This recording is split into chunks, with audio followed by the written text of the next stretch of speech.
Are vinyl records better than CDs? In this video I test 7 metal and hard rock records from my collection for dynamic range and overall sound quality.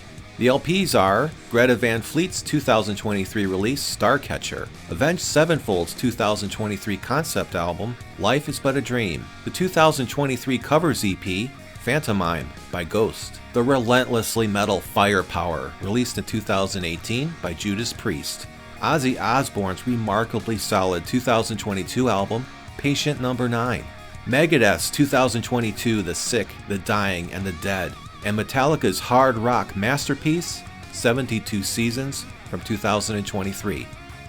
I'm giving away free digital download codes again. Keep your eyes on the screen as they will quickly pop up in sets of 2 throughout this video, like this. Since there are so many streaming and download services offering different quality levels of music, I chose to stick with physical media, and vinyl records and compact discs are basically it right now. To begin, it's critical to get bit-perfect CD audio extraction.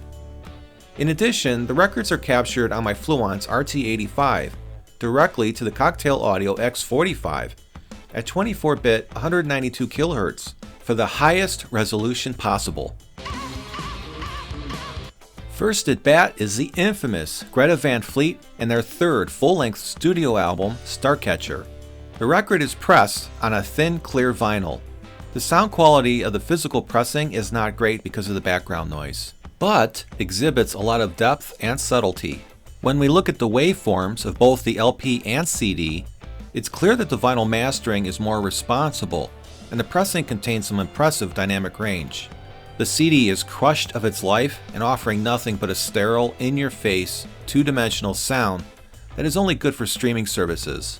The dynamic range of the LP measures at a very ear-pleasing 11, while the audio CD measures at a ridiculously absurd 3. The acoustic analyzer shows that the LP's frequency range extends beyond that of the CD.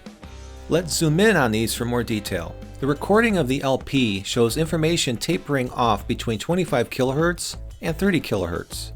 CD audio has a strict brick wall of around 20 kHz, as you can see here. Contingent on a quality pressing, the vinyl has the potential to stomp all over the CD when played back on a quality sound system. Avenged Sevenfold really know how to rile people up, and Life Is But a Dream is a showcase on how to do that. Staying focused on what's in the grooves, the waveforms show that the LP pressing is aggressively recorded, while remaining sensibly mastered for vinyl. The CD, on the other hand, isn't the train wreck it could have been, but it isn't impressive either. Scanning the dynamic range, the vinyl edition comes in at a level of 13, and that's nearly outstanding. The CD reaches 8. While that's not impressive, it's pretty good in relation to the crud the industry keeps pumping out on the format.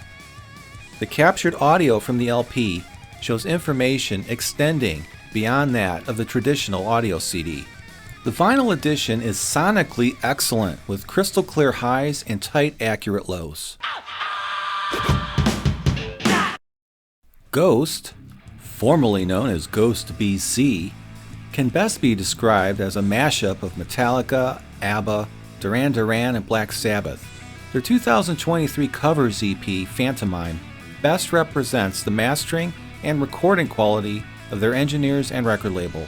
Checking out the waveforms, the vinyl pressing looks a little hot in regards to maxing out what can reasonably be pressed without causing playback issues. The CD is just set to 11, and the mastering engineer may have taken a dump on the mixing console while he was at it.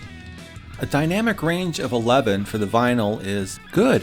A dynamic range of 5 for the CD is just plain bad. The acoustic spectrum of the vinyl recording shows there is some life beyond the 20 kHz wall. Now this is interesting. The acoustic spectrum is showing a cutoff below the maximum frequency range commonly used on CDs.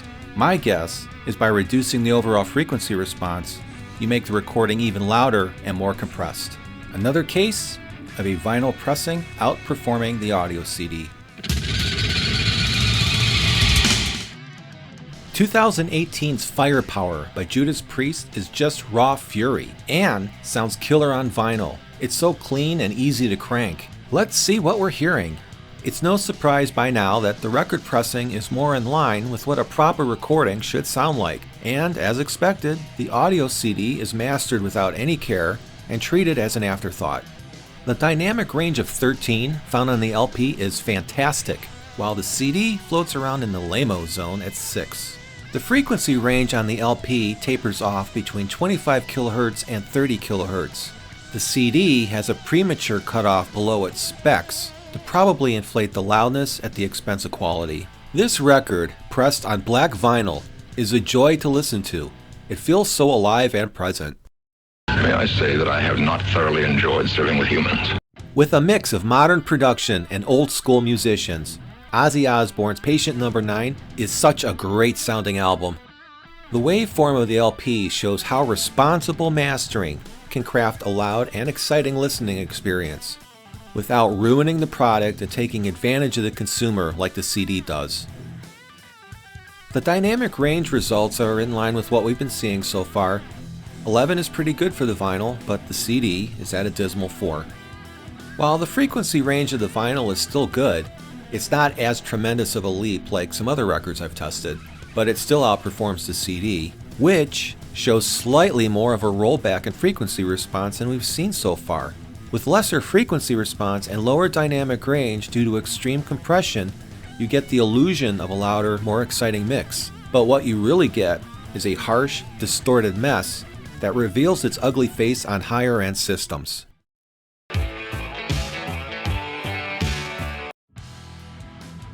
Megadeth, The Sick, the Dying, and the Dead is a revelation on vinyl. Not only is it clear and dynamic, it's extremely easy to listen to at dangerous volumes. I've listened to nearly every digital version of this album and every single one is oversaturated. The track Psychopathy at the 20-second mark starts to crackle. I hear this crackling all over the album while the vinyl pressing lacks this annoyance. It's difficult to hear on some systems, and on others, it jumps out clear as day. A dynamic range of 12 for the LP certainly explains why it's so easy to listen to. The CD comes in at 6, but based on how awful it sounds, I expected it to be lower. The acoustic spectrum shows the LP peaking out at just below 30 kHz, while the CD is clipped below its designated frequency to boost the volume. No wonder digital formats sound like butt.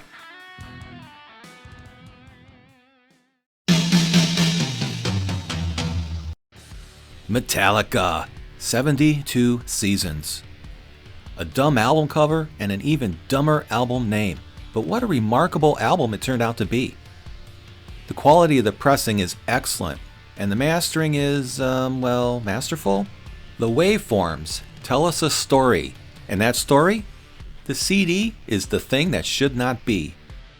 Dynamic range of the record looks good at 12, where the CD pulled the shortest straw at 5. There's some stone cold crazy stuff going on with the vinyl if this acoustic spectrum is correct. At least the CD mastering maxed out the medium's capabilities. 72 Seasons is a great album on vinyl.